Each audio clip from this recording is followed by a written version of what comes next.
Well, hello, Unique Property members. It's Russ McLean here, on what I think is the very first website television segment. Today's visual extravaganza is from a person who has a face that is best left for radio. This video is an experiment as we fine-tune the equipment for BBC television news. They're going to Zoom here on FaceTime soon. Many of us have seen people being interviewed on television in their homes and at remote locations. Getting the equipment to work is quite another matter. I'm none too keen on public broadcast, but in spite of that, if it has to be done, it has to be done. In the past on Radio 2, the resultant spike in visitor numbers to the Unique Property Bulletin has exceeded 10,000, and that was radio. Today, for better or worse, is television. This is good for Unique Property Bulletin and syndicates. You might be wondering why the BBC is wanting to run a television interview with us. It's because of a strange phenomenon of nuclear bunkers being linked to the Unique Property Bulletin by internet algorithms. To demonstrate that, if you Google the phrase nuclear bunkers for sale after this video, it is likely that you will have a lot of top-ranking results on page 1 that all link, or many link, to Unique Property Bulletin's website.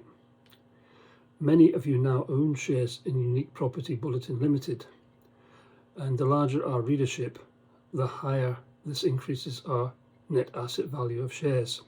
That's quite important. We may or may not go public again, PLC. We'll see. In the past 12 days, we've already been interviewed by The Sun, the Financial Times, the Mirror and the London Evening Standard newspapers regarding the nuclear threats made by President Putin. Reverse engineering, that is how the BBC reporter contacted us earlier today, as he is under the impression that we have a wide selection of Putin-proof bunkers for sale.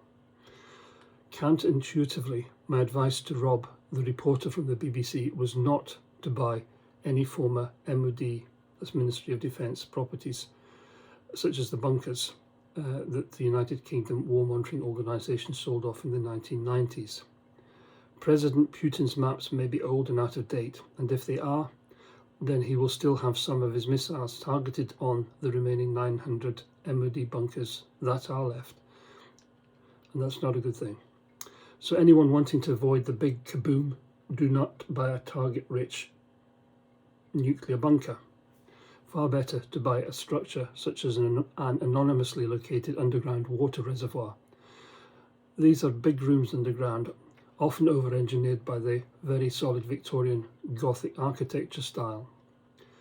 An underground tank of masonry or metal is a much safer place to build your place to stay from President Rasputin than an MOD bunker. Anyways, guys, that's the best I've got for this test broadcast for today. Sorry for the staccato presentation. I'm not that used to presenting. The reason I want to put this video online is on Sunday nights, UPS News can be a bit long and overly packed with narrative, a bit like Sunday night when you have school in the morning, going back all those days, many days for me anyway. So if you prefer a wee chat like this, then please text me on the usual number. I like YouTube syndicate updates. And if sufficient numbers want that, then what we'll do is alternate each UPS News every Sunday night, 1 week a written update, and the next a video log such as this.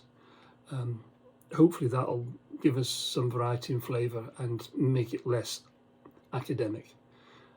Now, where did I put that mask of Brad Pitt? Thanks everybody, and stay safe.